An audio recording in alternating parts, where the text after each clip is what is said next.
Hello everyone, नमस्ते। स्वागत छ हजुरहरूलाई मेरो युट्युब च्यानलमा। आज म हजुरहरूमाझ हामी सबैलाई एकदमै मनपर्ने रातो सुकेको खुर्सानी, लसुन र टिमुरको अचार बनाएर देखाउँदैछु।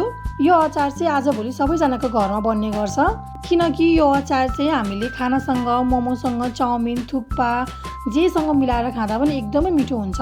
अब म सुरुमा सुकेको खुर्सानीलाई केलाउँदैछु।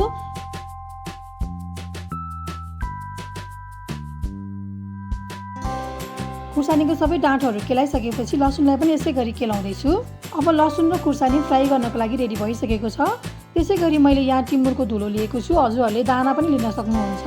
मैले चाहिँ यसलाई पहिले नै ग्राइन्ड गरेर राखेको थिएँ, त्यसैले मैले यही युज गर्दैछु। त्यसै गरी स्वादअनुसार नुन पनि लिएको छु। अब भने म एउटा फ्राई प्यान तताउँदैछु। फ्राई प्यान तातिसकेपछि यसमा मैले तोरीको तेल राख्दैछु। तेल तातिसकेपछि म यसमा लसुन फ्राई गर्दैछु। लसुन राम्रोसँग फ्राई भइसकेपछि खुर्सानीलाई पनि राख्दैछु। खुर्सानीलाई चाहिँ चलाउँदै फ्राई गर्नुपर्छ। हामीले मिडियम हिटमा फ्राई गर्नुपर्छ यसलाई। खुर्सानीलाई धेरै डढ्न दिनु हुँदैन, डढ्यो भने चाहिँ यसको टेस्ट नमिठो हुन्छ।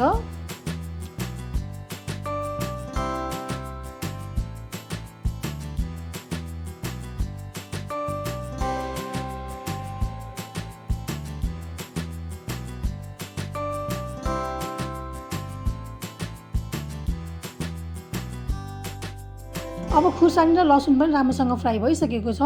म यसलाई सेलाउनको लागि एकैछिन राख्दैछु। त्यसपछि म यसलाई मिक्सिङ जारमा राख्दैछु। अब म यहाँ टिमुरको धुलोलाई पनि राख्दैछु। स्वादअनुसार नुन पनि राख्दैछु। नुन चाहिँ मैले अलिक धेरै लिएकी छु, किनकि खुर्सानी अलिक धेरै पिरो भएकोले पिरो ब्यालेन्स गर्नको लागि नुन अलिक धेरै राख्नुपर्छ। त्यसपछि अन्तिममा थोरै तेललाई पनि राख्दैछु। अब यसलाई मजाले ग्राइन्ड गर्दैछु। मैले चाहिँ यतिको मसिनो हुने गरी ग्राइन्ड गरेको छु। यसलाई धेरै मसिनो नगर्दा नै राम्रो हुन्छ यो खानको लागि। यदि हजुरहरूलाई ड्राईवाला अचार मनपर्छ भने चाहिँ बिचमा तेल एड नगर्दा पनि हुन्छ, र गिलोवाला अचार मनपर्छ भने चाहिँ तेल अलिक धेरै पनि एड गर्न सक्नुहुन्छ। अब यसलाई म एउटा बिर्को भएको भाँडामा राखेर फ्रिजमा स्टोर गर्दैछु।